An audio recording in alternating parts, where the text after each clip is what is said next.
welcome back to day 4. That's right, ladies and gentlemen, we're at day 4 of E3, and a lot of you I met for the first time because of E3, and welcome to the channel. I'm so excited to have you, and well, I don't want to miss you guys. So if you guys want to join our Discord, we can keep this conversation going. It'd be so fun to continue all these fun video game talks. In fact, we can even play video games together because that's what we do on this Discord. We link up, play video games, and if you want to not miss anything else, you don't want to miss a darn thing, hit the subscribe button. That's how you stay up to date with all of the fun stuff, and we are going to be continuing on doing video game news, reviews, tech reviews for video games specifically, and we're just going to keep this party going. And I release polls on a regular basis to find out what you guys want to know, because you guys are what's most important, and I will cover what you guys want. So let's get into day 4 of E3, and it's all about Nintendo, folks. Nintendo. And yes, Bandai Namco did show up, and we did get some video game awards, and that's about the most I'm going to talk about those awards. But let's just dive right into what Nintendo gave us. They opened up with a beautiful scene of a big muscly dude dropping Ganondorf into a volcano. And that big muscly dude was none other than Kazuya from Tekken. That's our new fighter we're getting in Super Smash Bros. Ultimate, which is exciting because I like Tekken. I like the Tekken series. I think it's great. So it's fun. We're going to get Kazuya. And they showed off a bunch of his moves and then told us that we're going to get more information on 6/28/2021. Now, they also surprised us by saying Marvel Guardians of the Galaxy game's coming to Nintendo Switch. We're going to get some more DLC for the Doom Eternal game, as well as more DLC for Kakarot, Dragon Ball Z Kakarot. Those all are some pretty heavy-hitting games, like graphic-intensive games. And so, I'm not going to lie, I was expecting to see some sort of hardware release, or hopeful at least, and it didn't happen. In fact, the only hardware release we got was they are releasing a 35th anniversary Zelda edition of the Game & Watch. Little fun piece of hardware, which is going to be Zelda 1, or Adventures in Zelda 1, Zelda 2, and Link's Awakening. So that's kind of cool, as well as some like custom whack-a-mole thing that you find in the Game & Watch game. That's gonna be rad. Some custom clock stuff. It's gonna be a fun little piece of hardware, but no Nintendo Switch Pro, Nintendo Switch XL, nothing like that. In fact, they actually released some games that are gonna work on the Switch Lite. So that makes me happy because I just bought one. Moving into the Zelda category, because I know that's what everyone here really wants to talk about, they gave us a little more trailer. A little more. Just a little itty-bitty more of the Breath of the Wild 2. Or the sequel to Breath of the Wild, as they stated, because there is no title yet released for the new Breath of the Wild sequel. Whether it's a sequel or prequel, there's a lot of talk on the internet. I personally have no idea or opinion. It just looked dope. There's some cool new mechanics, and there's some weird enemy combinations like a big rock beast, the Talus, with a Bokoblin camp on its back. That's going to be fun to go up against. Link looks a little different, so I'm sure there's going to be a lot of new stuff down the pike.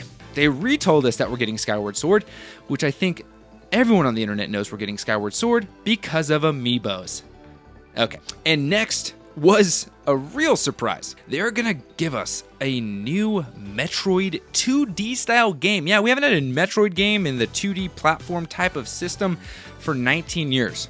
And I didn't come up with that, they told me in the presentation. Because I, and I'm being fully honest here, have never played a Metroid game.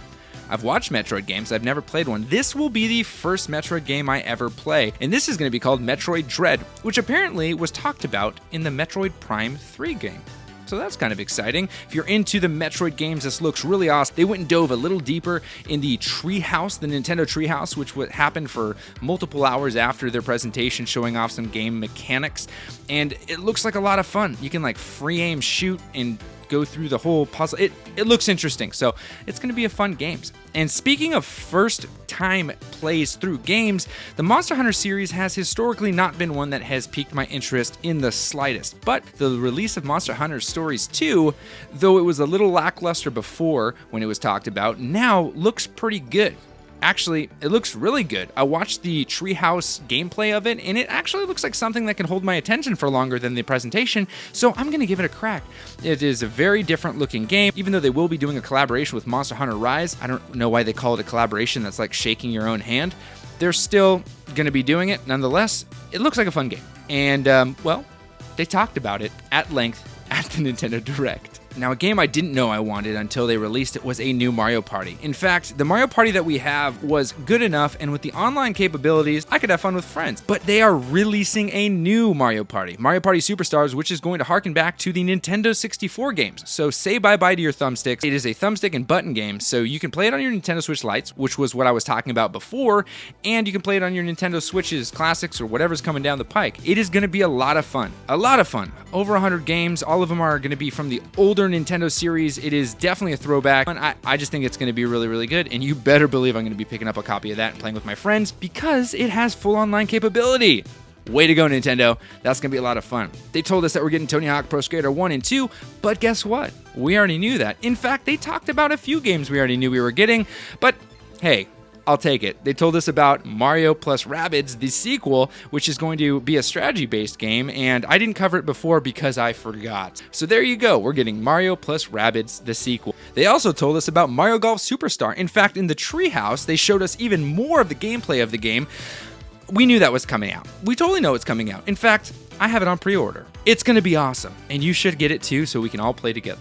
And for the third or fourth time during this E3 presentation, we got another mention of Life is Strange. The whole series is coming to the Nintendo Switch. So if that's your cup of coffee, which it's not my cup of coffee, it's coming to Nintendo Switch, you can play it. It makes sense. It looks like it should be on a Nintendo Switch. It's that kind of game. In fact, I think they might have talked about it before. I don't know. But that's coming to the Nintendo Switch. Now, a game I was not expecting to see was Monkey Ball in a Banana Mania type of way and giving you a bunch of different Monkey Ball stuff. If you're a Monkey Ball fan, awesome. In fact, someone who was on the Discord chat with me was very much so a Monkey Ball fan. So they were really excited. Me personally, I was kind of just sitting there watching Monkey Ball happen. But it looks like a lot of fun, and with the gyro capabilities of the Switch and HD Rumble, it probably is going to be a load of fun to play. Now, a game I didn't think they would ever re-release, a game I've played for hours and hours on end, and I would consider one of my favorite strategy games is Advanced Wars. In fact, Advanced Wars 1 and Advanced Wars 2 Black Hole Rising will be coming to the Nintendo Switch in an HD form, redoing all the graphics as well as the music. It looks so amazing, and I can't wait. I'm just bummed that it's one of the few games that is not coming out in September and October. It's actually coming out in December. Now, here is that rapid fire, all the games that they also mentioned, but I know nothing about, but should still mention because they did. And that will be, first, a Worms game. Worms Rumble. Looks kind of silly and fun. Astria Ascending. Just Dance 2022, which seems to be something people really enjoy. Shin Megami Tensei 5. Danganronpa, which is more of a series, a bunch of their games, I have no clue. Basically, you're just a student in a school that gets locked in and has to kill their way out. Seems very, very interesting. Fatal Frame, which you're a photographer and your camera has powers. You can kill ghosts by taking their pictures. Now, if you're into playing a game that looks like a middle schooler is drawing on a desk, WarioWare is getting a reboot. Yeah, you're going to get some WarioWare games on the Nintendo Switch, which should be exciting. And last but certainly not least, I forgot to say it earlier, Hyrule Warriors is getting an expansion. I think it's the first expansion in the series, and it looks like Zelda is going to be riding the Master Cycle. How exciting is that? Next, we had Bandai Namco go over one game. That game being House of Ashes, a horror-style game. You're basically a military squad that gets dropped into the middle of the desert, and you fall into some ruins, and everybody dies. That is essentially what the developer said. So if you're into horror games, there you go, Bandai Namco. The rest of the event pretty much is summed up in one word. Indies. Yes, indies. Eureka Studios came and showed off about 8 indies. They looked really, really cool. And then we had the Play for All showcase hosted by GameSpot that showed off a bunch of other indies heavily diving into inclusiveness and diversity. And that sums up what we had at E3 2021. Today is the last day.